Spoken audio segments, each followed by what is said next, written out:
project is queries complete. Thank you, researchers, Silva, for the evaluation. At this point, the next center is the Davao City Division. Leia Marie Gutierrez. Magandang hapon po. Audible po ba ako? You're loud and clear, ma'am. And you will start. In 3, 2, go, ma'am. Magandang hapon sa ating lahat. Ako po si Ginang Leia Marie Sabroso Gutierrez mula sa mataas na paaralan ng Lower Tamugan. Ang aking aksyong pananaliksik ay may pamagat na Role, Audience, Format, Topic or Raft Writing. Paglinang sa kakayahan sa paggamit ng angkop at wastong pangungusap ng mga mag-aaral sa baitang 12. Next slide please. Ang pagsulat ay isa sa 5 kasanayan na dapat malinaw ng isang mag-aaral. Sa pagtungtong niya ng senior high school, inaasahang matatas na sila sa iba't ibang kasanayan, lalo na sa akademikong pagsulat. Ang akademikong asignatura na piling larang ay kapansin-pansin na hindi pa masyadong hasa ang kanilang kasanayan sa paggamit ng balarila dahil sa sumusunod.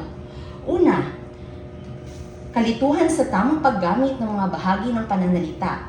Ikalawa, kahirapan sa pagsalin ng mga salita. Ikatlo, pagsuko sa sarili at paggaya na lamang sa mga konseptong nakita sa internet.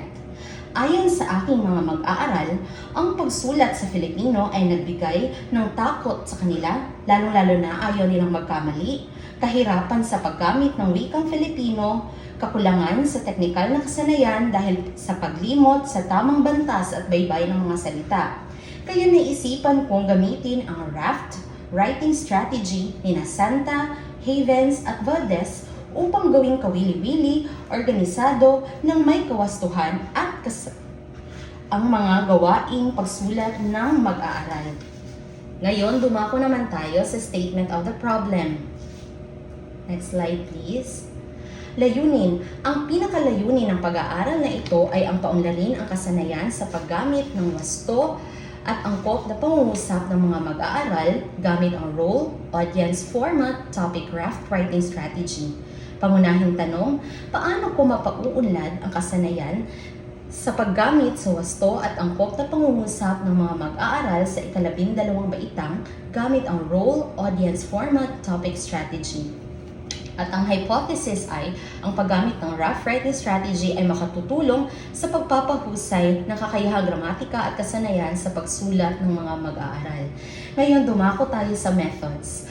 Ang pag-aaral na ito ay gumamit ng classroom-based action research design. Kalahok sa pag-aaral na ito ang 10 mag-aaral sa baitang 12 sa asignaturang Filipino na piling larang academic na nagpakita ng kahirapan sa paggamit ng wasto at angkop ng mga pangungusap. Ang mga kalahok ay pinili sa pamamagitan ng purposive sampling at ang pananaliksik ay isinagawa sa mataas na paaralan ng Lower Tamugan. Isinagawa ang paglikom ng datos sa pamamagitan ng paunang pagsusulit, 4 na linggong interbensyon gamit ang raft strategy at panapos na pagsusulit. Kalakip ang obserbasyon at focus group discussion. Ang mga datos ay sinuri gamit ang descriptive statistics at textual na interpretasyon upang masukat ang pag-unlad ng kakayahang gramatika ng mga mag-aaral. Ngayon, dumako tayo sa findings at saka sa results. So kung makikita natin sa figure 1, ang mag-aaral ay nakakuha ng mababang marka sa paunang pagsusulit kung saan ang mean score ay 15 lamang. Matapos ipatupad ang raft strategy sa loob ng 4 na linggo, tumaas ang kanilang mean score sa 24 at siyam na nagpapakita na makabuluhang pagtaas sa kakayahang gramatika at paggamit ng wastong pangungusap. Ipinapakita ng grapiko na ito na ang lahat ng kalahok ay nakaranas ng pag-angat sa score, patunay na mabisa ang interbensyong ginamit. Sa susunod na pahina, makikita natin dito ang mas detalyadong paghahambing ng mga resulta.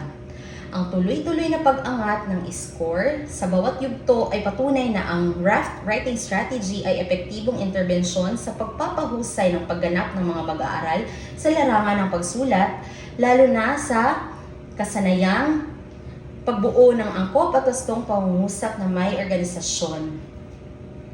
Sa textual na po tayo. Ang textual na interpretasyong ito ay nangangahulugan na ang mag-aaral ay nahirapan sa simula ng paggamit ng estratehiyang raft, ngunit kalaunan ay mas natuto na sila at mas naging positibo ang kanilang pananaw sa pag-adapt at paggamit ng estratehiyang ito.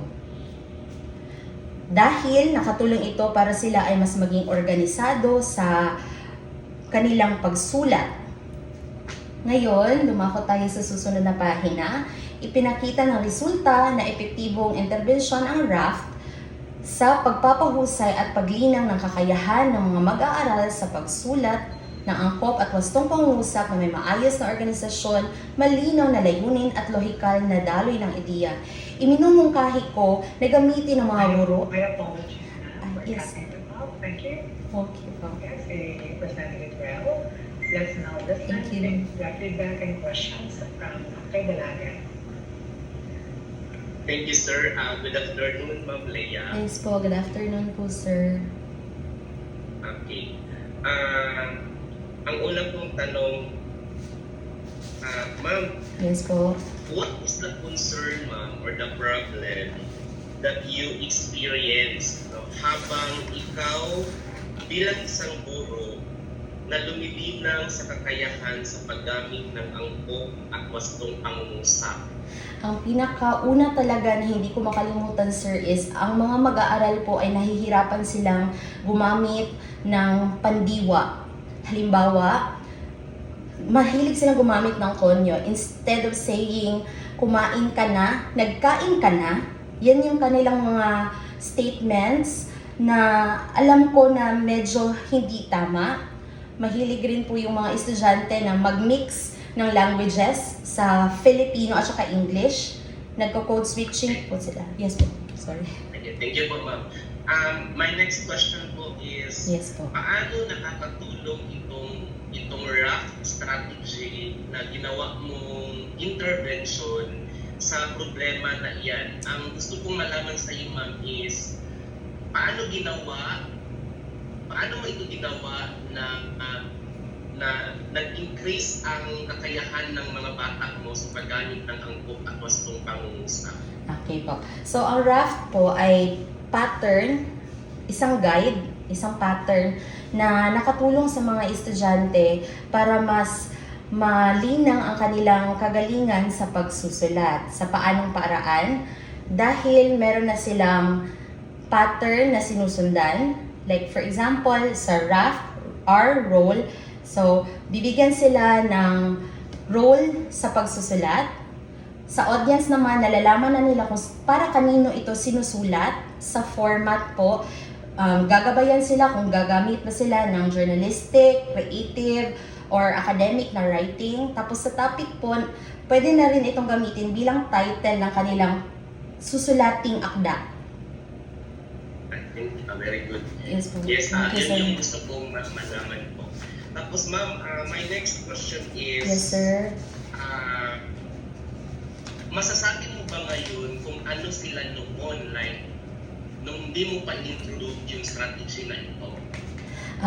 Opo. Noong hindi ko pa na-introduce ang strategy na ito, talagang takot po sila na magsulat ng Filipino dahil nga sa mga kakulangan ng kanilang naranasan. Ngunit, nang na-introduce na po yung raft writing strategy, mas meron na pong direksyon ang kanilang mga isip kung paano po magsulat para mas maging smooth flowing po yung kanilang mga ideya sa pagsusulat ng kung ano man ang ipapagawa ko sa kanila.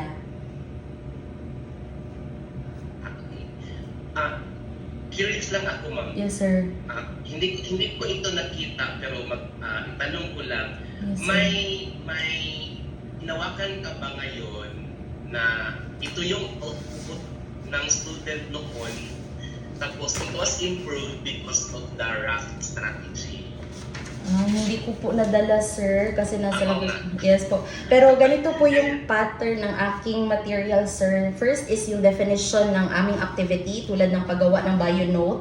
Tapos nandito rin yung site kung saan sila i-guide kung ano yung lesson about. Tapos ibibigay ko rin kung ano yung role nila. For example, bio note ang lesson.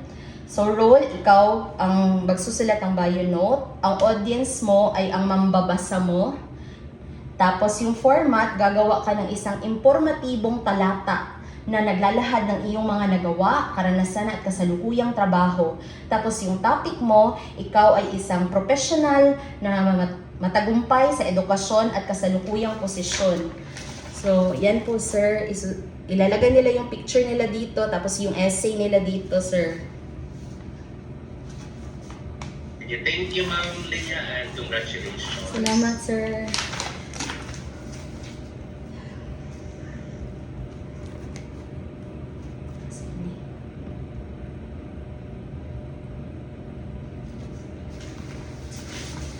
Okay, thank you to our section and Dr. Lagan for the feedback.